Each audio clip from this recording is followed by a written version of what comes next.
নমস্কার বন্ধুরা, ডব্লিউবিএসএসসির group C group ডির পরীক্ষায় তোমরা যারা বসেছো তাদের জন্য আজকের এই ভিডিওটা অত্যন্ত গুরুত্বপূর্ণ আপডেট।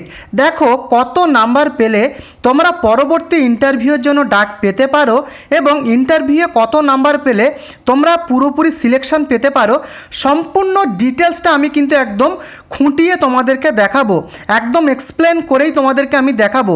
তাই যারা ডব্লিউবিএসএসসির পরীক্ষা দিয়েছো তাদের জন্য অত্যন্ত গুরুত্বপূর্ণ আপডেট, তোমরা শেষ পর্যন্ত দেখো।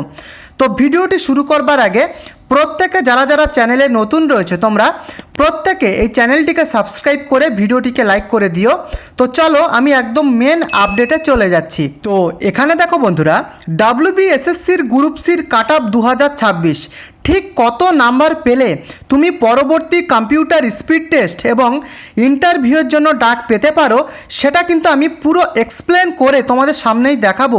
এবং ইন্টারভিউয়ে এবং স্পিড টেস্টে কত নাম্বার পেলে তোমরা ফাইনালি সিলেকশান পেতে পারো সেটাও কিন্তু এই ভিডিওতে দেখানো থাকবে। তাই অত্যন্ত গুরুত্বপূর্ণ আপডেট, এর আগে এরকমভাবে কোনো ভিডিওতে কিন্তু বলা হয়নি, যেটা আজকে আমি তোমাদের সামনে এক্সপ্লেন করব। তাই প্রত্যেকে তোমরা শেষ পর্যন্ত ভিডিওটিকে দেখো।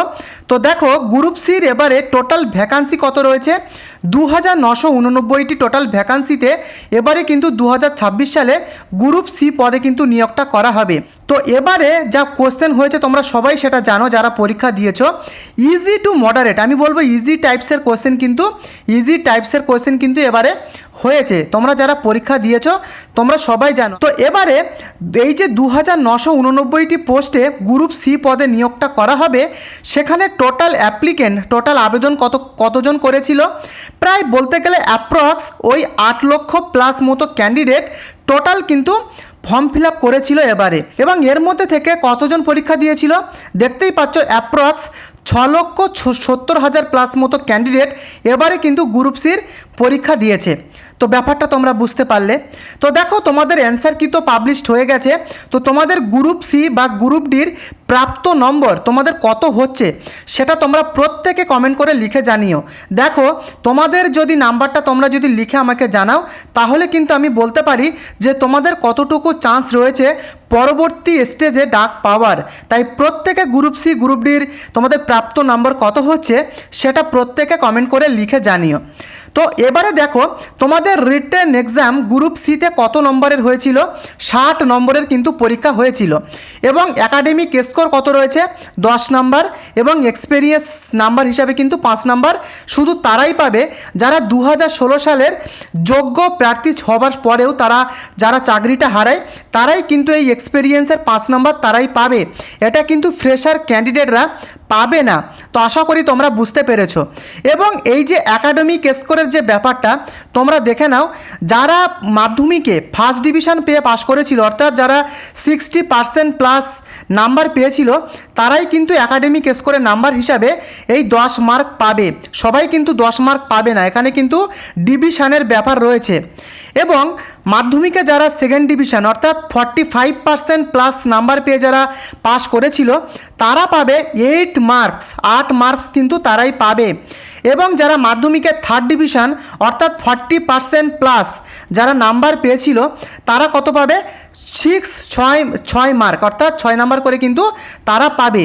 প্রত্যেকেই যে 10 মার্ক করে একাডেমিক স্কোরে পাবে সেটা কিন্তু নয়, এখানে কিন্তু ডিভিশনের ব্যাপার রয়েছে। ফার্স্ট ডিভিশন, সেকেন্ড ডিভিশন এবং থার্ড ডিভিশনের ব্যাপার কিন্তু এখানে রয়েছে। তো আশা করি তোমরা ব্যাপারটা বুঝতে পারলে। তো আমি এখানে তোমাদের একটা এক্সাম্পল দিয়ে দেখাচ্ছি। দেখো এখানে কম্পিটিশানটা কেমন লেভেলের যাবে সেটা আগে তোমরা ভালোভাবে বোঝো।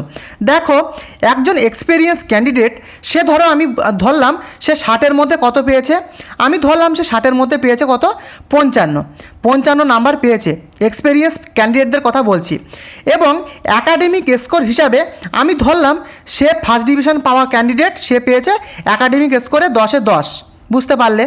এবং তাদের যে এক্সপেরিয়েন্সের যে নাম্বার সেটা কিন্তু 5 নাম্বার তারা পাবে, তারা কিন্তু এক্সপেরিয়েন্স ক্যান্ডিডেট, এই জন্য কিন্তু এরা 5 নাম্বার পাবে। তাহলে কত দাঁড়াচ্ছে, এইদিকে 50, 10-এ 60, 70 নাম্বার কিন্তু তারা পেয়ে যাচ্ছে যারা এক্সপেরিয়েন্স ক্যান্ডিডেট, বুঝতে পেরেছো। 75-এর মধ্যে কিন্তু তারা 70 নাম্বারটা পেয়ে যাচ্ছে। ব্যাপারটা বুঝতে পারলে। আবার এদিকে যারা ফ্রেশার ক্যান্ডিডেট এদের ব্যাপারটা বোঝো। ধরো তুমি একজন ফ্রেশার ক্যান্ডিডেট, আমি ধরলাম তুমি 60-এর মধ্যে তুমি কত পেয়েছো, আমি ধরলাম তুমি 60-এর মধ্যে পেয়েছো, তুমিও 55 পেয়েছো, এবং তুমি এখানে একাডেমিক স্কোর হিসাবে পেয়েছো কত, 10 নম্বর।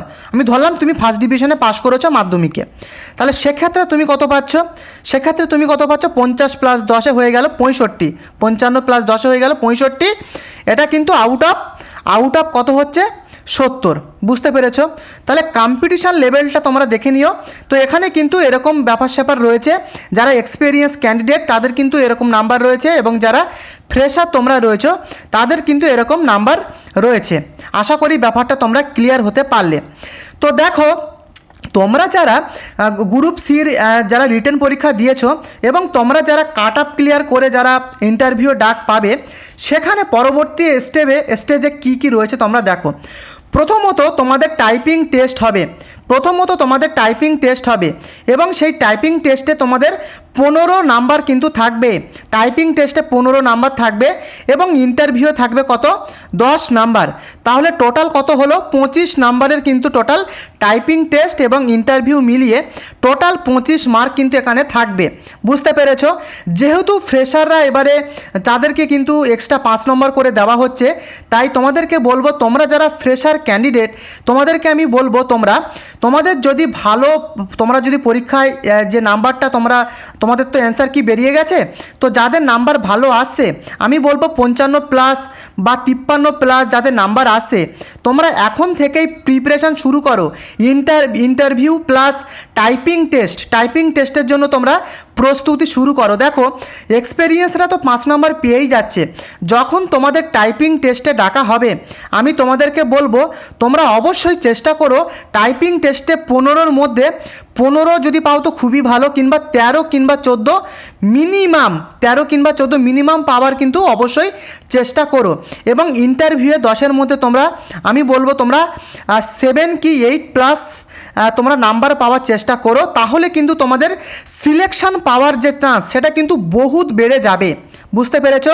যেহেতু এবারে এক্সপিরিয়েন্সদের কিন্তু 5 নাম্বার এক্সট্রা করে দেওয়া হচ্ছে, যেটা তোমাদের ফ্রেশারদের কিন্তু দেওয়া হবে না। তাই তোমাদেরকে আমি বলবো এখন থেকেই টাইপিং টেস্টের জন্য তোমরা এখন থেকেই প্র্যাকটিস শুরু করো। তো এখানে কিন্তু এরকম ব্যাপারটা রয়েছে, এবং এখানে আমি তোমাদেরকে বলবো, দেখো 2016 সালে যখন পরীক্ষা হয়েছিল, অর্থাৎ টাইপিং টেস্ট হয়েছিল, আমি কিছু আর্টিকেলে দেখছিলাম তখন কিন্তু টাইপিং টেস্টের জন্য নিউজ পেপার থেকে কিন্তু দিয়ে দেওয়া হয়েছিল, যেটাকে দেখে দেখে কম্পিউটারে টাইপ করতে হবে, এবং কিছু ক্ষেত্রে প্যারাগ্রাফও কিন্তু দেওয়া হয়েছিল, তবে বেশিরভাগ নিউজ পেপারই কিন্তু দেওয়া হয়েছিল। তো আমি তোমাদের বলবো তোমরা এখন থেকেই প্র্যাকটিস শুরু করো, নিউজ পেপার প্লাস প্যারাগ্রাফের উপরে তোমরা এখন থেকেই প্র্যাকটিস শুরু করে দাও। দেখো, টাইপিং স্পিডের ক্ষেত্রে আমি তোমাদের বলবো 20খানা ওয়ার্ড প্রত্যেক মিনিটে টাইপ করার। তোমরা যারা প্র্যাকটিস শুরু করতে চাইছো বা শুরু করবে তাদেরকে বলবো প্রত্যেক মিনিটে 20টা করে ওয়ার্ড মিনিমাম কিন্তু তোমরা টাইপটা করো, বেশি হলে খুবই ভালো, কিন্তু এর কম যেন না হয়। তো দেখো, এবারে দেখো তোমাদের টোটাল কত নাম্বার, এবারে গ্রুপ সি টোটাল কত নাম্বারের উপরে তোমাদের সিলেকশনটা হবে। দেখো, আমি পরিষ্কার তোমাদের সামনেই দেখাচ্ছি। দেখো, তোমাদের রিটেন এক্সাম কত নাম্বারের হয়েছে, 60 মার্ক, 60 নাম্বারের উপরে তোমাদের রিটেন এক্সাম হয়েছে, এবং স্পিড টেস্ট প্লাস ইন্টারভিউ মিলিয়ে টোটাল 25 মার্ক হচ্ছে, এবং তোমাদের academic score plus experience total মিলিয়ে 15 নাম্বার। তাহলে টোটাল কিন্তু 100 মার্কের উপরে গ্রুপ সিতে এবারে কিন্তু সিলেকশনটা হবে। আশা করি তোমরা ব্যাপারটা বুঝতে পারলে। তো বুঝতে পেরেছো, এই কিন্তু মেন ব্যাপার। তো এবারে আসি তোমাদের এক্সপেক্টেড কাট আপ কত যেতে পারে এবারে গ্রুপ সির। তো সেটা তোমরা ভালোভাবে দেখো তোমরা যারা ইউআর ক্যাটাগরি রয়েছো, যারা জেনারেল ক্যান্ডিডেট, তাদের কিন্তু এক্সপেক্টেড কাট আপ আমি বলবো 55 থেকে 56 প্লাস এবারে কিন্তু ধরে রাখো। এবং তোমরা যারা ওবিসি এ বা ওবিসি বি রয়েছো ক্যাটাগরির, তাদের 54 প্লাস। তোমরা যারা শিডিউল কাস্ট রয়েছো তাদেরকে বলবো 52 থেকে 53 প্লাস। যারা শিডিউল ট্রাইব এসটি যারা রয়েছে তাদের 48 থেকে 50 প্লাস কিন্তু এবার কাট আপ কাট আপ কিন্তু যেতে পারে, আমি কিন্তু এটা এক্সপেক্টেড বলছি, এর কিন্তু খুব বেশি হেরফের হবে না। এবং যারা তোমরা EWS রয়েছে তাদের ক্ষেত্রে বলবো তোমাদের 35+ কিন্তু কাট আপ যেতে পারে, এবং যারা ফিজিক্যালি হ্যান্ডিক্যাপ রয়েছে তাদের বলবো 43 থেকে 45+। তো এটা কিন্তু একটা এক্সপেক্টেড কাট আপ আমি তোমাদেরকে বললাম। তবে এখানে মেয়েদের ক্ষেত্রে কিন্তু একটু ছাড় রয়েছে, মেয়েদের ক্ষেত্রে সবসময় -1 ধরে রাখতে পারো। দেখো এরকম কাট আপ কিন্তু যাবে, খুব বেশি হলে হয়তো 2 বাড়তে পারে, আবার 1 কিংবা 2 কমতেও পারে, খুব বেশি হেরফের কিন্তু হবে না। তো কাট আপ এরকম কিন্তু যাবে। তো প্রত্যেকে তোমাদের এক্সপেক্টেড নাম্বার কত হচ্ছে, গ্রুপ সি বা গ্রুপ ডির এক্সপেক্টেড নাম্বার কত হচ্ছে তোমরা প্রত্যেকে এক্ষুনি কমেন্ট করে লিখে জানিও, তাহলে কিন্তু আমি বলতে পারি তোমাদের ডাক পাওয়ার সম্ভাবনা কতটুকু। তো প্রত্যেকে তোমাদের এক্সপেক্টেড নাম্বার গ্রুপ সি বা গ্রুপ ডির কত হচ্ছে প্রাপ্ত সেটা কমেন্ট করে লিখে জানিও। তো বন্ধুরা এই কিন্তু কাট আপ গ্রুপ সির। তো ভিডিওটি দেখে যদি তোমাদের উপকারে আসে প্রত্যেকে তোমরা চ্যানেলটিকে সাবস্ক্রাইব করে দিও এবং ভিডিওটিকে অবশ্যই একটি করে লাইক করে দিও।